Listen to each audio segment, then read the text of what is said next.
किस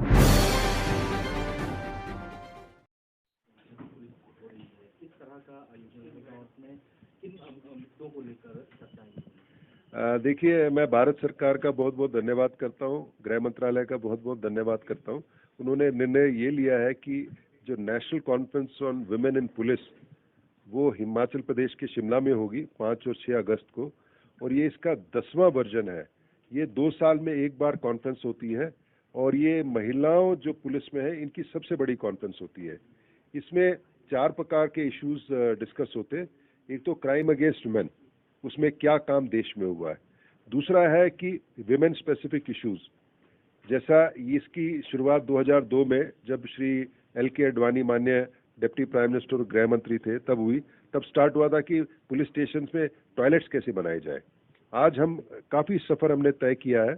उसके साथ ही साथ विमेन अचीवर्स और वर्क लाइफ बैलेंस कैसे हो महिलाओं का, और इसके अंत में पॉलिसी पेपर्स बनते हैं और दिशा निर्देश दिए जाते हैं भारत सरकार को और राज्य सरकारों को।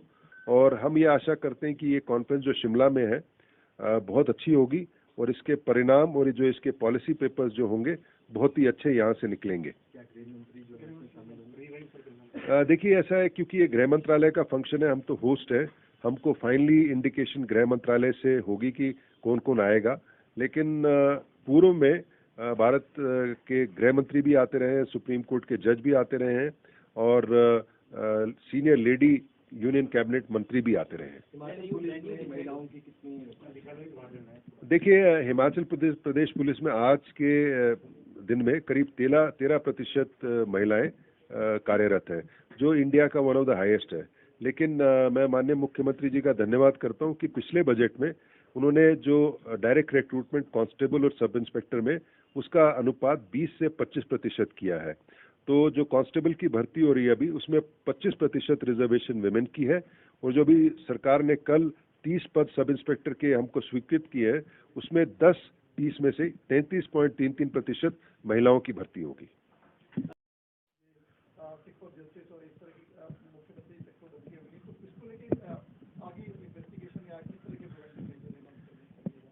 देखिए, आज से बिल्कुल 2 महीने पहले 8 तारीख सुबह को हिमाचल प्रदेश विधानसभा जो तपोवन धर्मशाला में है, वहाँ कई झंडे लगाए थे और ग्रेफिटी लिखी गई थी, और हमने हाथ पे हाथ रख के हम नहीं बैठे, हमने तुरंत इन्वेस्टिगेशन की उसकी, और 2 दिन के भीतर हमने 2 एक्यूज पकड़े।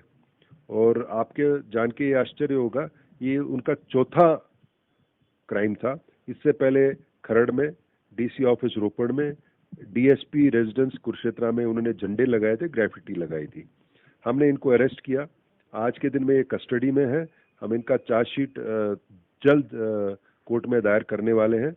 साथ ही साथ जब हमने इन्वेस्टिगेशन को हम बिल्कुल तह तक ले गए और हमने देखा कि ये एक मॉड्यूल है जो एंटी इंडिया प्रोपेगेंडा करता है और हर माध्यम पे इंडिया को बदनाम करने की कोशिश करता है।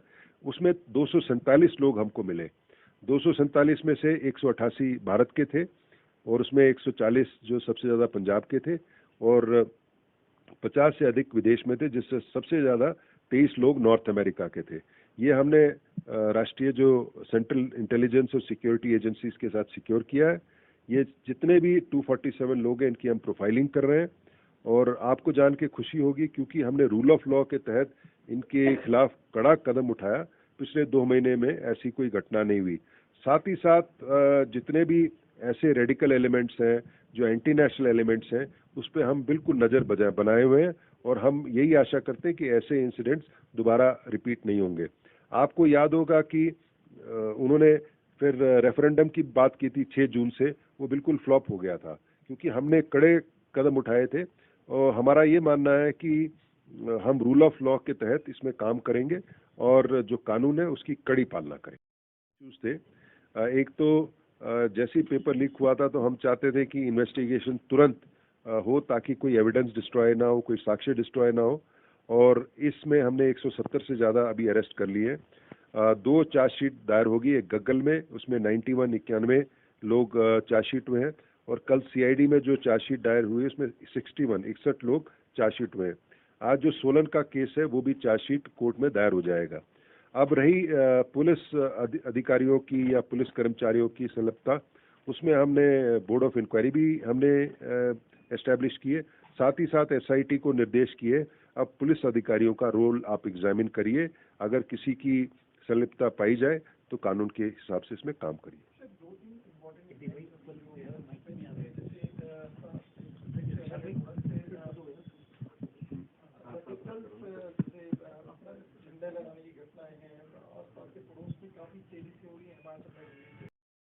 मैडम ने उसका नाम दिया था हार्मनी ऑफ द पाइंस, हमने थोड़ा उसको आगे बढ़ाया और 3 जून को उन्होंने 1.5 लाख लोगों के सामने वाघा अटारी जो इंडो पाकिस्तान बॉर्डर है वहाँ उन्होंने परफॉर्म किया।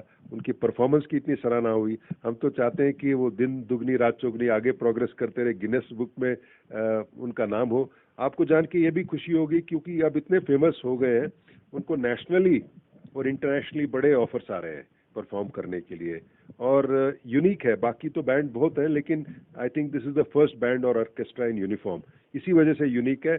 अगर उसमें गिनेस बुक ऑफ रिकॉर्ड्स में अगर उनकी एंट्री हो जाए, हमसे तो खुश कोई आदमी हो ही नहीं सकता। कैसे इसको और आगे मोटिवेट करेंगे लोगों को, क्या इनके लिए और भी कुछ इंसेंटिव या कुछ ऐसी कोर्सेज में अलग से कोई कैटेगराइजेशन कर सकते हैं? देखिए ऐसा है कि सबसे पहले क्योंकि पहले बड़े लो की परफॉर्मेंस थे तो इनके रेट्स बड़े लो थे। अब इनकी क्योंकि ये डिमांड सप्लाई इकोनॉमिक्स तो डिमांड सप्लाई से चलती है, अब हमने इनका रेट बहुत बढ़ा दिया है। ठीक है, अब हमने ये भी निर्णय लिया क्योंकि इनका डिफरेंट जॉब है, इनका ना कला है और शाम को जब ये परफॉर्म करते हैं ये हमेशा ग्रूम्ड रहने चाहिए, सब रहने चाहिए। तो हमने 1500 रुपये पर official per month grooming charges इस फंड से दिए ताकि अपने आप को ठीक से ग्रूम कर सके, और जब अगर कभी पैसा ज़्यादा होगा तो इसको बढ़ाएंगे। साथ ही साथ हम ये सोच रहे हैं कि इनकी प्रमोशन कैसे की जाए और उसमें कैसे रिलैक्सेशन दी जाए, क्योंकि इनका काम बाकी पुलिस से तो अलग ही है। इनको गाना है, एंटरटेन करना है, और तीसरा है कि सोशली रेलेवेंट इश्यूज पे कैसे ये वीडियो बनाए। इन्होंने ड्रग्स पे एक वीडियो बनाई थी जो बहुत चली थी। इन्होंने फिर हमारे जो शहीद होते हैं पुलिस मार्टियर्स, उन पे बनाई थी, बहुत एक कोरोना में बनाई थी, बहुत वो पॉपुलर हुई थी।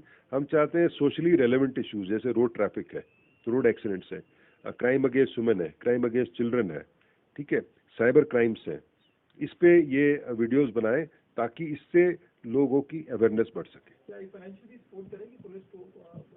जैसे इतने के बड़े शोज होते हैं, कोई एक्टिविटीज होती है, क्या फाइनेंशियली भी सपोर्ट होगा पुलिस के लिए? नहीं, ऐसा नहीं है, वो फंड गवर्नमेंट को नहीं जाता, वो इन्हीं का एक रूल्स बने हुए ऑर्केस्ट्रा फंड में ही जाता है, वो इन्हीं के काम के लिए होता है। जैसे म्यूजिकल इंस्ट्रूमेंट्स आपने रिप्लेस करने हैं, ठीक है, आपने जैसे उनकी वर्दी है उस पे, उसी पे ही खर्च होता है, वो it's not a source of revenue for us.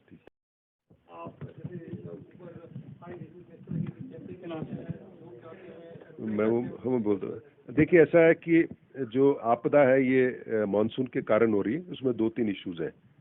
एक तो फ्लैश फ्लड्स हिमाचल में काफ़ी होते हैं, तो मेरा आग्रह सबसे वो टूरिस्ट भी हैं, लोकल्स भी है, जो फ्लड प्लेन्स होते हैं, जो रिवर्स के, जो नदियों के फ्लड प्लेन्स है, इससे दूर रहें, क्योंकि एकदम फ्लैश फ्लड आ जाता है तो बहने का आपको डर रहता है। साथ ही साथ जो एरियाज हैं, जैसे जो लैंडस्लाइड प्रोन है, रॉक स्लाइड प्रोन है, उसको समय रहते ही क्रॉस करें। आपको जोखिम लेने की जरूरत नहीं है। अगर मान लो बहुत ज़्यादा तेज बारिश हो रही है, आप घर में बैठिए, और जब बारिश रुक जाती है, जब पूरा स्टेबलाइज हो जाता है, तभी सफ़र कीजिए। 2-3 चीज़ें अगर ये लोग इसको फॉलो करेंगे, मेरे को लगता है कि ये लॉस हम अवॉइड कर सकते हैं, लॉस ऑफ लाइफ और इंजरीज अवॉइड कर सकते हैं। कोई रश करने की ज़रूरत नहीं है, और वेदर का जो है, जो हमारी Indian meteorological department weather reports देती है, या डिस्ट्रिक्ट एडमिनिस्ट्रेशन या एसडीएमए या डीडीएमए जो भी एडवाइजरी देती है उसको फॉलो करें। अगर मेरे को लगता है फ्लड प्लेन्स को अवॉइड करेंगे और रॉक स्लाइडिंग वाले और लैंड स्लाइडिंग वाले एरियाज को आप अवॉइड करोगे तो जान भी बचेगी और कोई इंजरी भी नहीं होगी।